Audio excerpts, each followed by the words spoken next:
මහා මාර පරාජය ඇසින් තුටු එකම සාක්ෂිකරුවා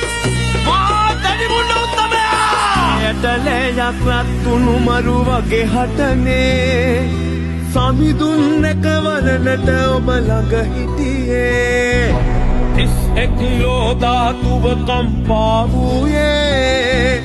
දැඩි හිත ඇති දෙව් ඔබේ සිත නොම සැලුනේ දැඩි පෞරුෂයෙන් හෙබි දේහය උඩරට මුල් ඇඳුමේ උරුමය සැවුල් රාජතෙම වාහනය පිට නැගි දෙවුදුන් දැඩි මුණ්ඩය දැඩි සිතුවිලි එන චිත්තය දඩුවම් දෙන ඒ බල යෂ්ටිය නම ඇහුවත් යකුබිය වත්තන දෙව් රජු ඔබේ නම දැඩි මුණ්ඩය ඕම් නම දැඩි මුණ්ඩ නම දේවාය නම දැඩි මුණ්ඩ නම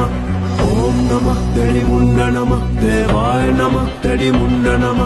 දැඩි මුණ්ඩ පච්චි